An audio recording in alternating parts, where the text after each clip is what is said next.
Hazrat Ali Asgher was the youngest child of Imam Hussain. He was born only a few weeks before Imam left Medina. His mother's name was Rabab, daughter of al-Khas, who was the chief of the tribe of Kinda. Bibi Rabab had two children, Zakira and Ali Asgher. She and her two children accompanied Imam to Karbala. The fact that Imam took with him a newly born baby further demonstrates that his intention was never to engage in any armed rebellion. At Karbala, Asghar was only 6 months old. From the 7th Muharram, there was no water in the Imam's camp. Asghar was in great pain because of thirst. On Ashura day, after Ali Asghar had been killed, Imam Hussain was standing outside the camp. He was left all alone and he was preparing to go to the camp. Just then, he heard the child cry. It was Ali Asghar, tormented by pain, hunger, and thirst. Imam walked into Bibi Bab's tent. He lifted the child from the cradle and gave it to Yazid's army. Surely they cannot possibly deny this little infant with a few drops of water. Bibi Bab changed Ali Asghar's clothes. She even tied a small turban on his head, like other mother, she wanted her son to look his best in front of strangers. Imam Hussain carried the child into the battlefield. Walking up to Yazid's soldiers, Hussain said, "This child has done you no harm. He is dying of thirst. I am begging for a few drops of water for him." There was no response. Imam said, "If you are afraid when you bring Asghar any water, I will drink it. Look, I'll put him on the ground and you can come yourself and give him water." He put the child on the sands of Karbala and moved a couple steps back. You can imagine how hot the desert sand was. Asghar lay there without even wincing. He turned towards the enemy and stared at them. A murmur arose among the soldiers, but no one came forward to give water to the baby. Imam took Asghar in his arms and in a clear voice said, "Asghar, my son, show them how thirsty you are." Asghar turned his head towards the soldiers. He smiled sweetly, opened his mouth, and brought out his dry tongue and moved it over his lips.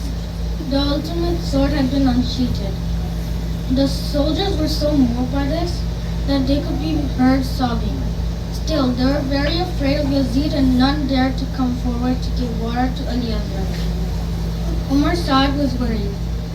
It seemed that Asghar was emerging victorious in this confrontation against the might of Yazid. He looked at Hormala, a famous archer, and said, "Silence, Hussain." Then a terrible thing happened. Hormala lifted his bow, aimed an arrow at the child. The arrow flew across the hot desert. There was a hissing sound. Asghar smiled. He lifted his head and arched his neck. No civilized mind can even imagine what happened next. The hissing sound stopped and Asghar lay still on his father's arms. Imam Hussain looked down at Asghar's head. He saw the arrow, he saw a neck, and saw no more. Our Imam began to feel faint. For a moment, everything went dark. He could not see.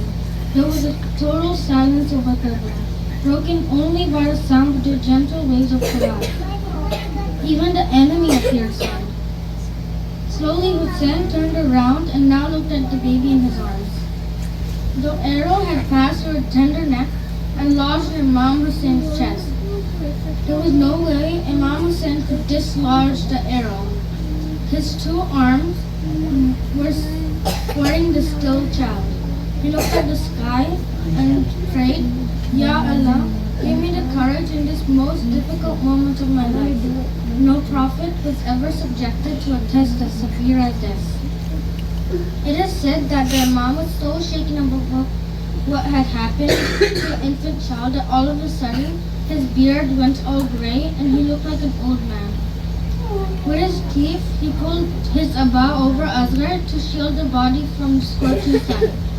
Then he took a few deep breaths and began to walk towards his camp. As he got near, he saw Rabab standing at the entrance to his tent. He saw the anxiety, the hope, the fear, and the restlessness in her eyes. Our Imam seemed to lose all strength. He could not walk forward towards baby Rabab. He took 7 steps back, saying, Inna Allahi wa inna Allahi raji'un. He stopped and thought that he must take the child to his mother. He again took 7 steps forward, saying, Inna Allahi wa inna Allahi raji'un. Once again, his eyes met with those of baby Rabab. Again, our Imam seemed to lose his courage and walked backwards, repeating, Inna Allahi wa inna Allahi raji'un. Imam Hussain did this 7 times, forward and backwards. All the time, baby Rabab's eyes remained transfixed on the child. Each time, Imam reciting Inna Allahi wa inna Allahi raji'un. Finally, somehow he got the arrow dislodged. He now took the dead infant to be Rabab. He said, Rabab, this is a test from Allah, which no mother had ever been asked to go through. Come with me. Dear Rabab followed. With their own hands, they dug a small grave. The father and mother together buried Ali Asgher.